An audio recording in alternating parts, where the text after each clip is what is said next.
দিয়েছো, কিন্তু আখিরাতে তোমাদের যেতেই হবে, কবরের বাড়িতে তোমাদের ঢুকতেই হবে, ঠিক কি না? যেতেই হবে। আমরা ভুলে যাই। আলহাকুমুত তাকাসুর, অতিরিক্ত পাওয়ার লোভ, বেশি বেশি খাওয়ার লোভ, বেশি বেশি জমানোর লোভ মানুষকে গাফেল বানিয়ে দিয়েছে। এটা মানুষের স্বভাব। আরো চাই, আরো চাই, এই স্বভাবটা আছে না নাই?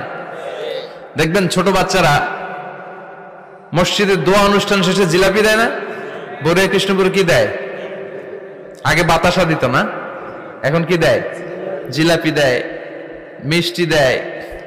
তো মসজিদের 2-3 গেট থেকে যদি দেয়, ছোট বাচ্চারা দেখবেন এদিক দিয়ে কয়েকটা নিয়ে আবার ওই গেটে লাইন ধরে।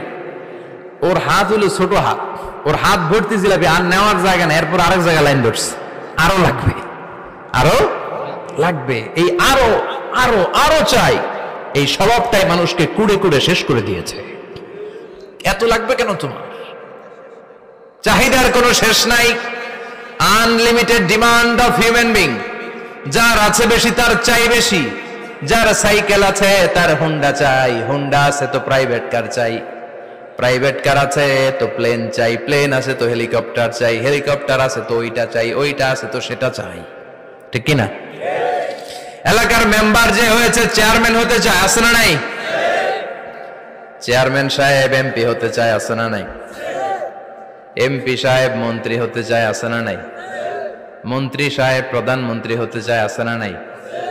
কিন্তু এই দেশে সুযোগ নাই। কথা কন। এই দেশে প্রধানমন্ত্রী সিলেক্টেড। 2-3 জনের বাইরে কেউ প্রধানমন্ত্রী হতে পারবি না, ঠিক কিনা? আমার এই জীবনে তো আমি 2-3 জনই দেখলাম। বেগম খালেদা জিয়া, মাননীয় প্রধানমন্ত্রী শেখ হাসিনার ছোট্টবেলা দেখেছি এরশাদকে, আমরা তখন ছোট।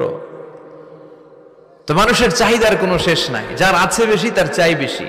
এজন্য বিষ্ণু বলেছেন, উনজুরু ইলা মান হুয়া আসফালা মিন, তোমার চেয়ে যে খারাপ আছে ওর দিকে তাকাও। ওয়ালা তানজুর মান হুয়া আ'লা মিন, তোমার চেয়ে যে ভালো আছে ওর দিকে তাকায়ও না, তোমার চেয়ে যে খারাপ অবস্থানে আছে ওর দিকে তাকাও।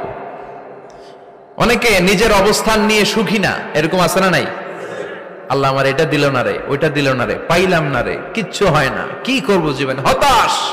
আসলে আছে কিন্তু অনেক, কিন্তু শুকরিয়া নাই, ডাকাত, ঠিক কিনা?